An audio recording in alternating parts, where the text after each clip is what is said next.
उत्तराखंड के लिए गर्व का दिन, पद्म विभूषण से नवाजे गए पूर्व मुख्यमंत्री भगत सिंह कोश्यारी। हरिद्वार के रोशनाबाद पुलिस लाइन में धूमधाम से मनाया गया गणतंत्र दिवस। हरिद्वार दिल्ली हाईवे पर छाया रहा घना कोहरा, यातायात हुआ प्रभावित। नमस्कार, आप देख रहे हैं खबर गंगा और मैं हूं आपके साथ अनुरागनी। अब खबरें विस्तार से। उत्तराखंड के पूर्व मुख्यमंत्री और महाराष्ट्र के पूर्व राज्यपाल भगत सिंह कोश्यारी को देश के दूसरे सर्वोच्च नागरिक सम्मान पद्म विभूषण से नवाजा गया है। बता दें, गृह मंत्रालय द्वारा जारी 131 नामों की सूची में भगत दा का नाम सार्वजनिक जीवन में उनके अद्वितीय योगदान के लिए शामिल किया गया है। हरिद्वार के रोशनाबाद पुलिस लाइन में गणतंत्र दिवस धूमधाम से मनाया गया। जिले के प्रभारी मंत्री सतपाल महाराज ने ध्वजारोहण कर भव्य परेड की सलामी ली। इस दौरान एसएसपी प्रमेंद्र सिंह डोभाल ने पुलिस कर्मियों को कर्तव्य निष्ठा की शपथ दिलाई। गणतंत्र दिवस हरिद्वार पुलिस लाइन में बहुत भव्य तरीके से मनाया गया और प्रभारी मंत्री जी द्वारा स्वयं आके परेड का निरीक्षण किया गया। मैं सभी की ओर से आप सभी लोगों को, समस्त देशवासियों को इस गणतंत्र दिवस की बहुत बधाई देता हूं। और इस प्रकार का जो उच्च कोटि का जो अनुशासन हमारे फोर्स द्वारा दिखाया गया, इसको माननीय मंत्री जी ने भी उसको काफ़ी सराहा है। मैं उनका धन्यवाद देता हूं। और इस प्रकार हरिद्वार पुलिस अपने प्रोफेशनलिज्म में जो लगातार से जानी जाती रही है, मैं उम्मीद करता हूं आने वाले समय में इसको उच्च कोटि का बनाए रखने के लिए हम पूरा प्रयास करेंगे। जनपद में हर्षोल्लास से 77वां गणतंत्र दिवस मनाया जा रहा है और आज मुख्य कार्यक्रम पुलिस लाइन रोशनाबाद में आयोजित किया गया था, जिसमें मुख्य अतिथि हमारे जनपद के प्रभारी मंत्री जी थे। और इस कार्यक्रम में विभिन्न सांस्कृतिक कार्यक्रम आयोजित किए गए थे, साथ ही झांकियाँ भी थीं और घुड़सवारी जो हमारी यूनिट है पुलिस की, उनके द्वारा कई यहाँ पर एक्टिविटीज़ भी दिखाई गई। साथ ही 75 हमारे जो कर्मचारी हैं, अधिकारी हैं, उनको पुरस्कृत भी किया गया जिन्होंने अच्छा कार्य किया विभिन्न विभागों के। इसके अतिरिक्त कलेक्ट्रेट में और विभिन्न अन्य कार्यालयों में भी ध्वजारोहण का कार्यक्रम आयोजित किया गया है।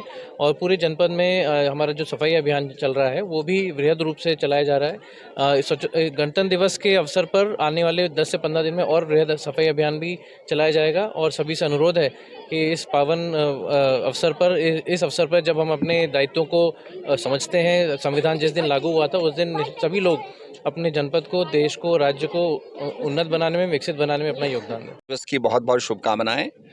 और इस बार देश भर के अंदर हम जो गणतंत्र दिवस मना रहे हैं, इसकी वंदे मातरम की 150वीं वर्षगांठ भी हम मना रहे हैं और ये हमारे लिए बड़ा विशेष है। ये समारोह हमारे रक्षा क्षेत्र में भी हमें आत्मनिर्भर बनाता है और देशवासियों को बड़े गौरव का ये विषय है कि इसमें हमने मारक क्षमता वाली रॉकेट लॉन्चर प्रणाली सूर्यास्त्र को विकसित करने के साथ साथ स्वदेशी निर्मित 105 मिलीमीटर लाइट फील्ड गन जिसने कर्तव्य पथ पर 21 तोपों की सलामी दी थी, ये भारत की सैन्य शक्ति में वृद्धि इसने की है। ये बड़ी मिसाल हमारे लिए है। तो मैं सभी को बहुत बहुत शुभकामनाएं देता हूं। अपने राज्य के अंदर हमने टूरिज़्म को 4 चांद लगाए हैं। शीतकालीन टूरिज़्म को हम बढ़ावा दे रहे हैं। इसके साथ साथ वाइब्रेंट विलेज के अंदर जो सीमांत हमारे प्रथम विलेज हैं, उनको भी हमने आगे विकसित किया है, जिससे कि पलायन रुके और हमारे सीमांत तक लोग पहुँचें। इस प्रकार से हमने बहुत से सर्किट्स बनाए हैं, जिसमें वैष्णव सर्किट, शाक्त सर्किट, शैव सर्किट, महाशू सर्किट, इस प्रकार से बहुत से सर्किट्स हमने यहाँ पर जो तैयार किए हैं, ताकि पर्यटक यहाँ आकर के यहाँ की वादियों को, यहाँ के तीर्थ स्थानों का अवलोकन कर सके और यहाँ आध्यात्मिकता प्राप्त कर सके। हरिद्वार के ग्रीन वर्ल्ड पब्लिक स्कूल में गणतंत्र दिवस हर्षोल्लास के साथ मनाया गया। कार्यक्रम का आगाज ध्वजारोहण के साथ हुआ, जिसके बाद नन्हे मुन्ने बच्चों ने रंगारंग सांस्कृतिक कार्यक्रमों से सबका मन मोह लिया। आज का दिन है, आज हमारा गणतंत्र दिवस मनाया जा रहा है। 77वां गणतंत्र दिवस हम मना रहे हैं।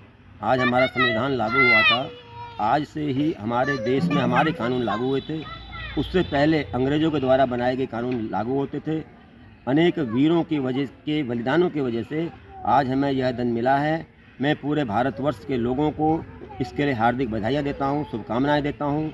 और जिन वीर शहीदों ने अपनी कुर्बानी दी है, उन सबको मैं नमन करता हूँ। और सारे भारत के लोगों से मैं यह कहता हूँ कि आप अपना तन मन धन भारत माता की समृद्धि के लिए लगाएं। धन्यवाद। 77वें गणतंत्र दिवस पर सीमांत क्षेत्र खटीमा में देशभक्ति की जबरदस्त धूम देखने को मिली। तहसील परिसर में तहसीलदार वीरेंद्र सिंह सजवाण ने ध्वजारोहण किया और राज्य आंदोलनकारियों वीरांगनाओं को सम्मानित करते हुए भाईचारे का संदेश दिया। पहले अभी आप सभी लोगों को प्रदेशवासियों को देशवासियों को स्वतंत्रता गणतंत्र दिवस की हार्दिक शुभकामनाएं। आज सन 50 में हमारा संविधान लागू हुआ था, जो हमें अधिकार कर्तव्य सभी प्रदान किया है। तो मेरी यही आप लोगों से, स्वयं से, सभी प्रदेशवासियों से है कि हम अपने प्रदेश को किस रूप में आगे ले जा सकते हैं। सब अपने अपने कर्तव्यों का अगर सच्चे श्रद्धा से पालन करें तो हम अपने प्रदेश को भी और अपने स्वयं को भी आगे ले जा सकते हैं। मेरी यही शुभकामनाएं सभी लोगों को हों और यही उम्मीद करता हूं कि सभी लोग इस अपने अधिकारों को, कर्तव्यों को जानते हुए इनका पालन करें और देश की सेवा में, देश की रक्षा में और प्रत्येक नागरिक के हितों का ध्यान कार्य करें। सभी देशवासियों को जय हिंद।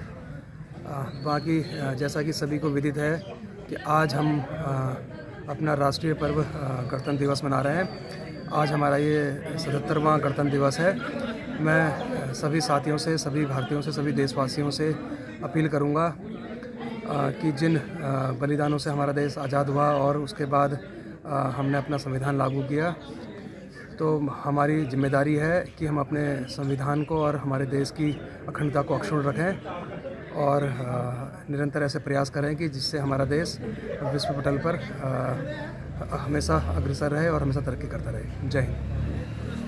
रामनगर और बाजपुर के रिहायशी इलाकों में उस वक्त हड़कंप मच गया जब वहां एक एक कर 3 विशालकाय अजगर और एक जहरीले कोबरा दिखाई दिया। वन विभाग की टीम और स्नेक कैचर तालिब हुसैन ने त्वरित कार्यवाही करते हुए इन सभी सांपों को सुरक्षित रेस्क्यू किया। ये हमारे काशीपुर जो रेंजर साहब उन्होंने सूचना दी थी बाजपुर में कि वहाँ सांप निकल रहे हैं बहुत ज्यादा हाईवे पे। तो हम लोग गए थे, हमारे भाई भी गए थे वहाँ पर। तो हमने वो सांप रेस्क्यू किए, 2 सांप वहाँ से अजगर। और तीसरा सांप हमने अभी यहाँ के जसगंज से रेस्क्यू किया है, ये सरदार जी के फार्म से आ गया था। चौथा हमारे पास कोबरा है जो हमने टांडा से रेस्क्यू किया है। तीनों पाइथन का वजन कितना होगा? लगभग बड़े वाले का 50-55 किलो है, उससे छोटे का 30-35 किलो है, सबसे छोटे का 25 किलो है जो हमने तोल रखा है। अभी हम हमारे डेपो साहब बताते हैं कहाँ छोड़ना है, हम उनको छोड़ के आएंगे जंगल में, सुरक्षित जंगलों में छोड़ेंगे। हरिद्वार दिल्ली नेशनल हाईवे आज सुबह कोहरे की सफेद चादर में लिपटा हुआ नजर आया। बहादुराबाद टोल प्लाजा के पास विजिबिलिटी इतनी कम हो गई कि वाहनों की रफ्तार पर पूरी तरह ब्रेक लग गया। घने कोहरे के कारण वाहन रेंगने को मजबूर हो गए और परेशानी को देखते हुए प्रशासन ने हाईवे पर चलने वाले चालकों से सावधानी बरतने और रफ्तार धीमी रखने की अपील की। उत्तराखंड की ऐसी ही तमाम छोटी बड़ी खबरों के लिए बने रहे हमारे साथ और देखते रहिए खबर गंगा। नमस्कार।